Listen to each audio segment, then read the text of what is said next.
मेरे YouTube channel में आप सभी का हार्दिक स्वागत है। आज की वीडियो में क्लास 11 फर्स्ट लैंग्वेज हिंदी पहला लेसन अमीर खुसरो की पहेलियाँ, इस पर मैं चर्चा करूँगी। चर्चा करने के पहले कि पुस्तक में तो अमीर खुसरो का कवि परिचय बहुत ही अच्छी तरह से दिया हुआ है, फिर भी मैं संक्षेप में उनका कवि परिचय पढ़ रही हूँ। ध्यान से सुनिए। अमीर खुसरो का जन्म सन 1253 ईस्वी में एटा उत्तर प्रदेश के पटियाली नामक कस्बे में गंगा किनारे हुआ था। 4 वर्ष की उम्र तक अमीर खुसरो पटियाली में रहे। इनका मूल नाम अब्दुल हसन था। इनका उपनाम तुर्क ए अल्लाह तथा तोता ए हिंद भी था। इनके गुरु का नाम निजामुद्दीन औलिया था। अमीर खुसरो ने हिंदी, हिंदवी और फारसी में एक साथ लिखा। इनकी कृतियों की संख्या 99 यानी 99 बताई जाती है, परंतु अभी तक 45 यानी 45 कृतियों का ही पता चला है। अमीर खुसरो ने अपना जीवन एक अच्छा इंसान होकर बिताया। अब हम लोग उनकी अंतरलापिका पहेलियों का अर्थ समझेंगे। अंतरलापिका यह वह पहेलियाँ यानी पजल होती हैं जिसका उत्तर प्रत्यक्ष या अप्रत्यक्ष रूप में उसी पहेली के अक्षरों में ही मिल जाता है। इसलिए पहेलियों को ध्यानपूर्वक पढ़ने से ही अर्थ समझ में आ जाएगा और उसका जवाब भी मिल जाएगा। पहली पहेली है, बाला था जब सबको भाया, बड़ा हुआ कुछ काम न आया, खुसरो कह दिया उसका नाव, अर्थ करो नहीं छोड़ो गाँव। वह जब बाला था यानी छोटा था तब सभी को अच्छा लगा। बड़ा हुआ यानी बढ़ गया अर्थात बुझ गया तो कुछ भी काम में नहीं आया। खुसरो जी ने तो उसका नाम अर्थात नाम कह दिया। यहाँ आप सभी दिया शब्द को समझने की कोशिश करें। अब खुसरो जी कह रहे हैं कि इसका अर्थ को ध्यान से सुनिए और इसका जवाब दीजिए। यदि आप जवाब नहीं दे पा रहे हैं तो गांव को छोड़ दीजिए अर्थात यहाँ से चले जाइए, यानी अब दूसरे को मौका दिया जाएगा, वह इस पहेली का अर्थ बतलाएंगे। तो इस अंतरलापिका पहेली का उत्तर होगा दिया। क्यों दिया होगा? क्योंकि दिया जब छोटा रहता है तो उसकी बाती जब छोटी रहती है, हम लोग दिया को जलाकर पूजा के काम में लगाते हैं और उस समय वह दिया बहुत ही अच्छा लगता है, सबको अच्छा लगता है। उससे पूजा करने के बाद हम लोग आरती भी लेते हैं और आरती लेने के बाद जब दिया वह बुझ जाती है तो वह और किसी काम में नहीं आती है। तो अमीर खुसरो ने पहेली में ही लिखा है, खुसरो कह दिया उसका नाम। तो समझ में आ गया होगा कि अंतरलापिका पहेली में उसका जवाब जो है पहेली का उसी के अक्षरों में ही प्रत्यक्ष या अप्रत्यक्ष रूप से सामने आ जाता है। दूसरी पहेली, फारसी बोली आई ना, तुर्की ढूंढी पाई ना, हिंदी बोली आरसी आए, खुसरो कहें कोई ना बताए। फारसी की बोली में जिसे आईना कहते हैं, तुर्की भाषा में इसी आईना शब्द को ढूंढा गया तो देखा गया कि तुर्की भाषा में उसे पाइना कहते हैं। हिंदी की बोली में उसे आरसी अर्थात जिसका अर्थ होता है आईना या दर्पण। खुसरो जी कह रहे हैं कि दर्पण ही आपको आपके बारे में सही बताएगा, दूसरा कोई भी नहीं बता पाएगा। यानी आप कैसा दिख रहे हैं, यह दर्पण के सामने जो उपस्थित होगा, दर्पण उसी का जवाब देगा। इस तरह इस पहेली का जवाब होगा दर्पण। यहाँ हम लोग देख रहे हैं कि फारसी की बोली में उसे आईना कहते हैं, तुर्की की भाषा में उसे पाइना कहते हैं, हिंदी की भाषा में उसे आरसी कहते हैं, और इसका जवाब वही देता है, दूसरा कोई नहीं। तो ये दर्पण हुआ। तीसरा, पौन चलत वह दे बढ़ावे, जल पीवत वह जीव गंवावे, है वह प्यारी सुंदर नार, नार नहीं पर है वह नार। इस पहेली में नार शब्द का प्रयोग 3 बार हुआ है, लेकिन उसका अर्थ 2 यहाँ सामने आ रहा है। नार का एक अर्थ महिला है। अरबी फारसी में नार का मतलब आग होता है। अब इस पहेली पर ध्यान दें। पौन चलत वह दे बढ़ावे, पौन शब्दार्थ उसका पवन अर्थात हवा, हवा उसे बढ़ाती है।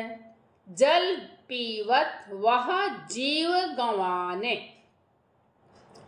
आग में जल का छिट्टा मारा जाता है या जल डाला जाता है। ज़्यादा मात्रा में, यदि बड़ी आग है तो बहुत ज़्यादा मात्रा में ही दमकल वाले पानी ही डालते हैं, तो कहते हैं, या कार्बन डाइऑक्साइड गैस डालते हैं, तो लेकिन जल से आग जो है बुझ जाती है। तो कहते हैं जल पीते ही वह जीव गंवा देती है, यानी समाप्त हो जाती है वह प्यारी सुंदर नार, यानी वह तो प्यारी सी सुंदर नार है। नार अर्थात, और नार शब्द का अर्थ दूसरे शब्द में क्या बताया, महिला। तो पहली नार का शब्द का अर्थ हो रहा है आग, माने ऐसे वो तो प्यारी सी सुंदर सी महिला है या आग है। वो नार नहीं पर है वह नार। यहाँ नार शब्द के 2 अर्थ हैं। एक नार का अर्थ है महिला और दूसरे नार का अर्थ है आग। इस तरह से पहेली का अर्थ हुआ, हवा आग के लौ को बढ़ा देती है, लेकिन पानी के पीने से वह आग बुझ जाती है, अर्थात अपना जीवन गंवा देती है।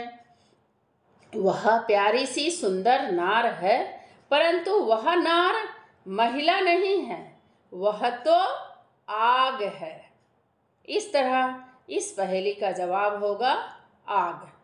चौथा, सावन भादो बहुत चलत है, माघ पूस में थोड़ी, अमीर खुसरो यूं कहें, तू बूझ पहेली मोरी।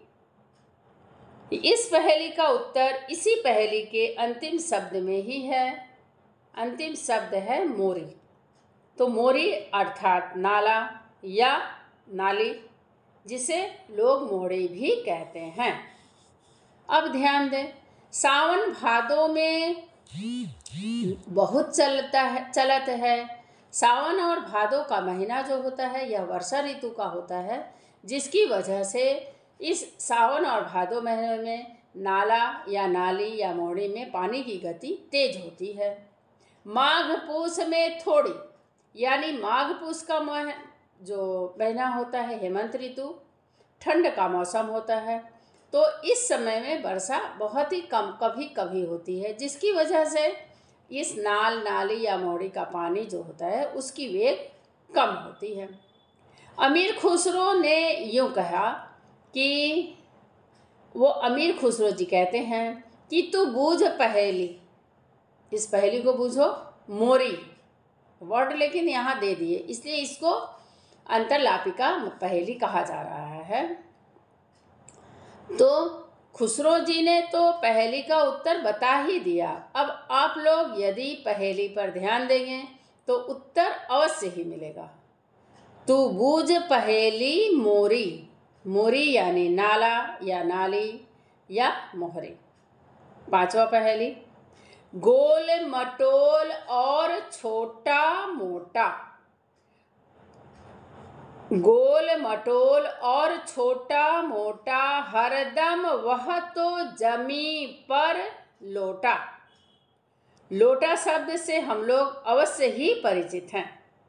खुसरो कहें नहीं है झूठा, जो ना बूझे अकिल का खोटा।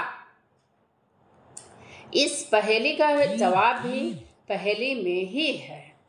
गोल मटोल और छोटा मोटा यानी वह छोटा मोटा और गोल मटोल वस्तु है। हरदम वह जमीन पर लोटा यानी हर समय वह जमीन पर ही लेटा या बैठा रहता है। खुसरो कहें नहीं है झूठा, खुसरो जी कह रहे हैं कि यह गलत या झूठ नहीं है। जो ना बूझे अकिल का खोटा यानी अभी भी यदि कोई इस पहेली का जवाब नहीं दे पा रहा है तो वह अकल यानी अक्ल या बुद्धि का खोटा यानी हीन समझा जाएगा। अब आप लोग ही इस पहेली का जवाब दीजिए। इसका जवाब होगा लोटा, क्योंकि लोटा साधारणतः गोल मटोल छोटा मोटा होता है।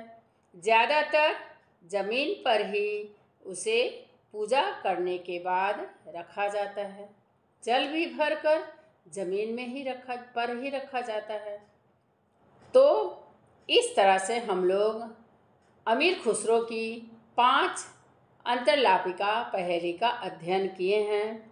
वीडियो देखने, सुनने और समझने के लिए आप सभी को धन्यवाद।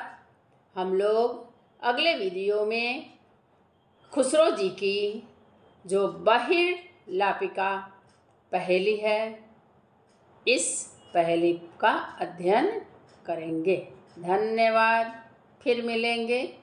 इसको समझने के बाद आप लोगों से प्रत्येक स्टूडेंट से हमारा रिक्वेस्ट है कि प्रत्येक पहेली का अर्थ समझने के बाद अपनी कॉपी में लिखिए। उससे संपर्कित जो जवाब होगा, प्रश्न आएगा, आ सकता है, ऐसा उसको पढ़ने से ही समझ में आएगा। और पहेलियों को अच्छी तरह से याद कर लेना। करने के बाद उसे दोबारा अपनी कॉपी में बिना देखे लिखना और लिखने के बाद फिर से किताब से उस पहेली को मिला लेना। और अमीर खुसरो का कवि परिचय अवश्य ही पूरी तरह से उससे भी छोटे छोटे प्रश्न बनाना और उसका उत्तर लिखना और इस तरह से अपनी हिंदी कॉपी ज़रूर से ज़रूर बनाना, ताकि परीक्षा के समय आपका नंबर अच्छा आए।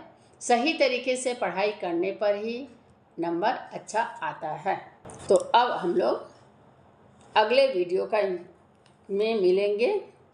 अगला वीडियो होगा हमारा अमीर खुसरो की पहेलियाँ, उसका दूसरा पार्ट बहिर्लापिका। धन्यवाद।